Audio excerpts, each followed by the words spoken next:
Hello and welcome back. Today we're looking at this Tektronix 585A, which has developed yet another glitch, fault, whatever you like to call it. So I'm recording this in the future, so I'll hand you over to my past self. Right, take it away, mate. After struggling with this HP 140B, is it 140B? No. After struggling with this HP 120B, which is just a single tray scope, for a while, thought it's about time I sorted this Tektronix type 585A oscilloscope out. Hopefully you can see the problem now. Now, if you've watched a few of my videos, you know that we've had a few issues with this. Anyway, it seemed to be working fine. There was a pop, and anyway, it seems to be something wrong with the trace there. So I suspect time-base A. Having worked on the Tech 545 and a few other scopes, looking at the discrete components and not really getting anywhere, I suspect that it could be the valves, possibly. So I tested a load of valves out of 3 Tektronix 500 series valves, and they were put into the 545B. I've taken those out, and what I'm going to try and do is change the valves and see if we get any improvement before I start diving into this too deeply. Right, I'll go and do that and see what we get. Well, I've changed out 12 valves altogether, 2 6 CL6s, pentodes, 1, 2, 3, 4, 5, 6, 6 ECC88 6DGA8s, or is it? Yeah, 6DGA8s, and 3 6 AU6s. Only thing of note when I took them out was one really hot 6CL6. I haven't looked at the schematic just yet, but I would think those pentodes are in some sort of driving capacity. So whether they are driving the time base, you know, the actual plates, I don't know. Anyway, enough of my waffle. Keep you steady. Let's turn it on and see what the crack is.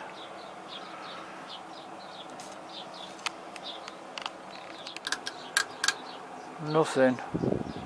Right, let me just have a look, see if I've probably done something really stupid. One moment. I was very fortunate. Oh, that's upside down, right.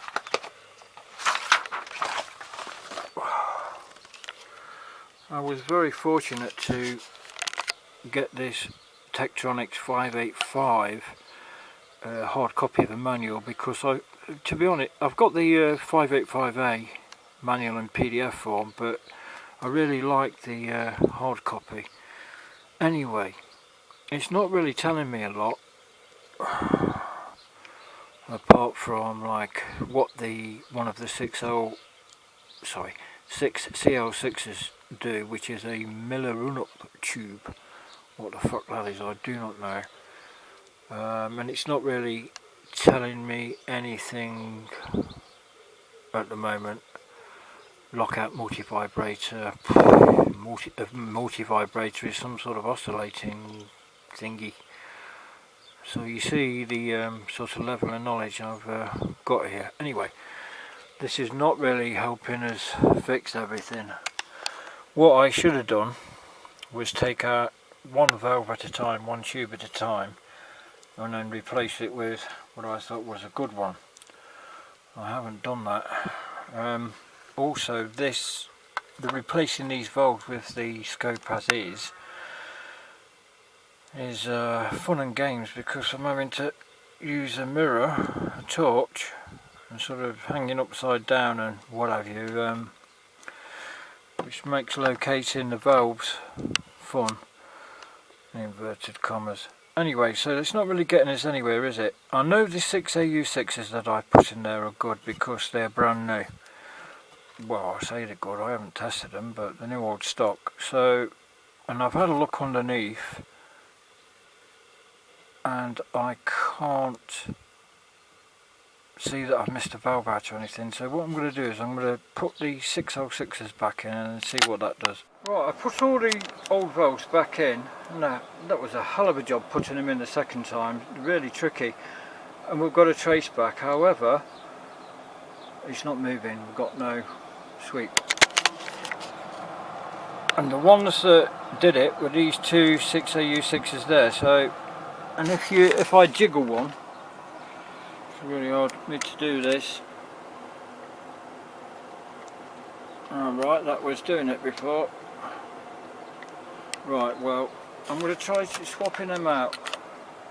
Sure, it's not my controls. Let me just turn the intensity down. Sorry, I'm trying to focus, trying to frame the thing.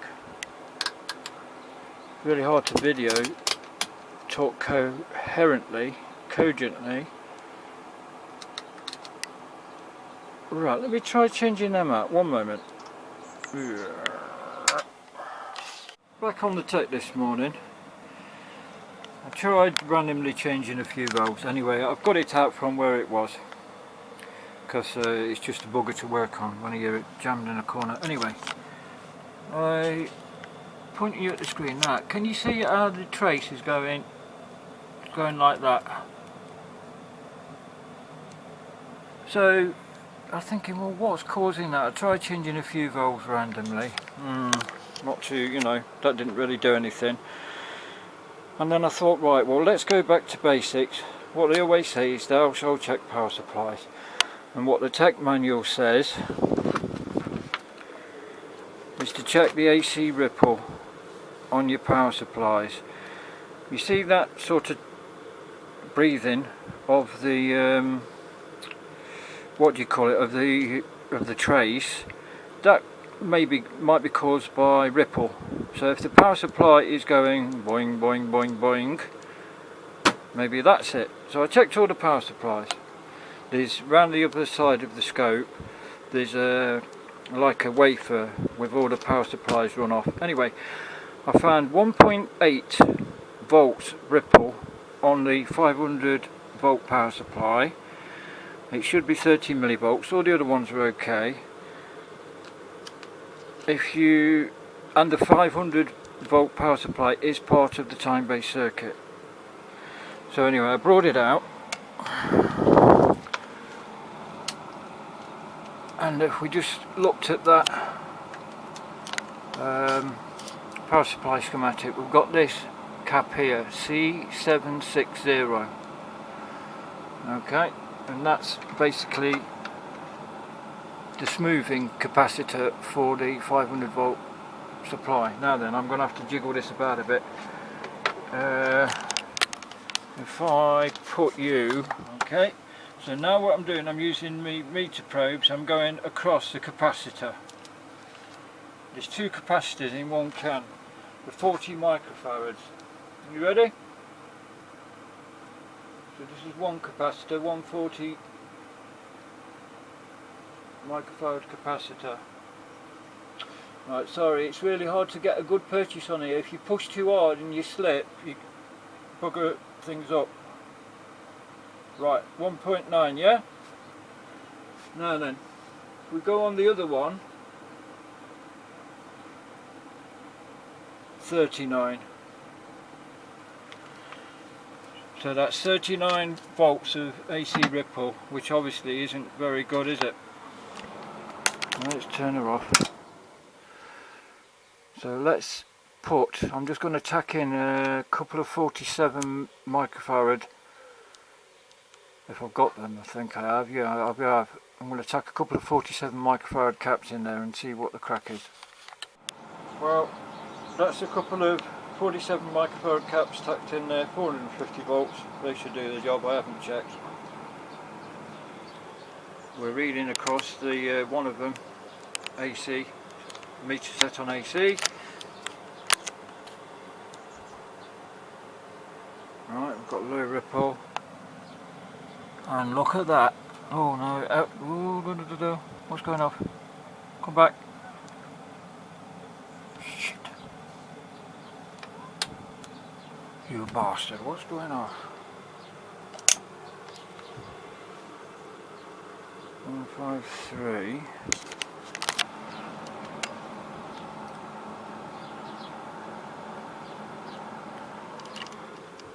229. Don't sound fucking right. What's going on? Bollocks. Right. I think there's something a bit iffy with the trigger as well. Right, hold on, we've got a spot there.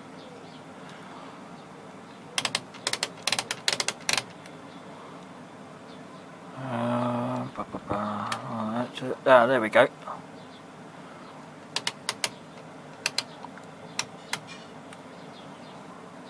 Right.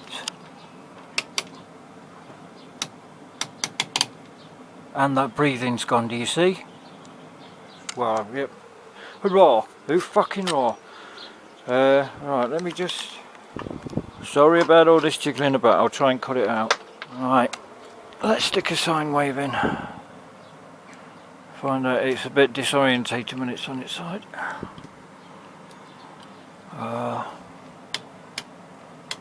And look at that. Right, I'm going to turn you around so you're orientated. Let me knock it onto A only when I can find the right switch. Where are we? Fucking hell, is it right? Here we go. Right, now you're going to be a fucking... There's still something wrong with the triggering, I think. There we go. Line. On AC line. Sorry about this. Trying to find the right controls. Bending the... Oh, what's it? Let's get the intensity a bit. Focus.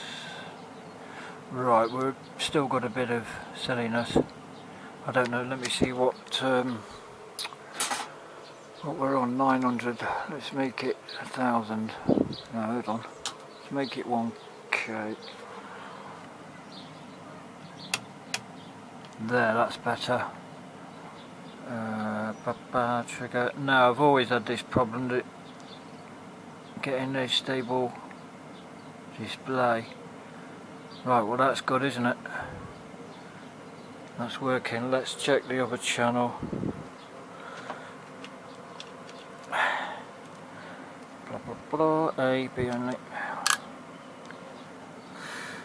Okay, one a different thing there.